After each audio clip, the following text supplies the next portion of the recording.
I was 17 when she came. I'd been living with my abusive mother for 17 long painful years. It was around midnight and my mother was already asleep. So when the 3 Sasha knocks at the front door came, it was me who answered. An odd-looking little girl stood there with cheeks pale and colorless. Blonde hair and braided pigtails, pink dressed horn a little to him. Feet bare and turning slightly blue from the cold of the winter. And black eyes. Fathomless deep black eyes. I quickly let her in, thinking of how horribly underdressed she was. It wasn't until later I'd wonder why she'd not been shivering or even questioning as to why she was here in the first place. I got her into the living room, wrapping her little form, and a thick Afghan my grandmother knitted. She held it, though it didn't seem to affect her. And I smiled. "And what might your name be, darling?" Long silence passed in, which she stared at me. I was beginning to be discomforted by her black gaze when she parted her lips and spoke in a soft voice. Lacey Morgan. I nodded, smiling again. "You can stay here tonight, Lacey," I said, motioning to the couch. She curled up in a little ball, black eyes still on me, and I exited the room. That night I slept soundly, not worrying about my mother beating me or this strange little girl on my couch. When morning came, I trudged into the kitchen. I was greeted with a coffee mug to the shoulder.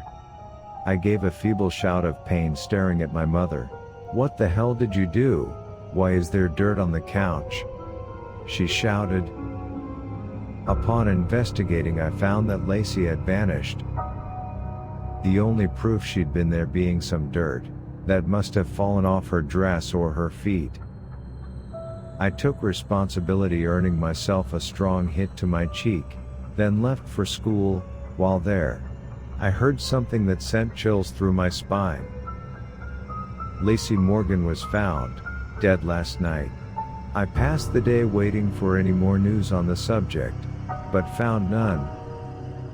Upon arriving home, the news was broadcasting a live report on ER though.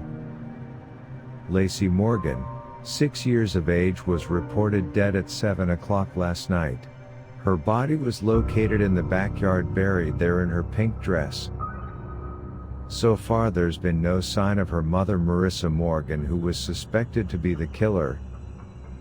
Marissa has reportedly abused Lacey multiple times and may be responsible for her death.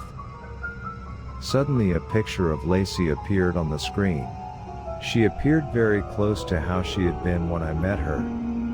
Blonde hair and braids, pink dress, pale face. Only her cheeks had color, and her eyes were baby blue. To most this would seem unimportant, but to me it was. She died before arriving in my house. If what the newscaster said was true, died hours before. I tried to play it off, going about my business. I went to bed early so I was not to have to see my mother. It was around midnight when I awoke to cool fingers stroking the bruise on my cheek. I sighed, leaning into the small hand. "Never again," Lacey whispered, before her hand vanished. Not 10 minutes later I heard my mother screaming. I rushed into her bedroom, nearly fainting at what I saw. My mom was thrashing wildly on her bed, small creature having buried its face in her chest. I could hear the sound of flesh tearing, and my mother's screaming increased in volume. I wished I hadn't got up. Later on I'd tell myself I had it. But I had.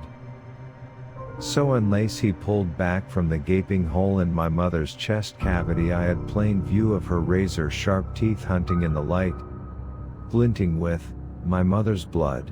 She smiled innocently at me for a moment, before swiftly tearing out my mother's jugular. That time, I did faint. When I came to, I was in my bed. I walked to my mom's room, morbid curiosity getting the best of me. Upon opening the door, I found the room empty.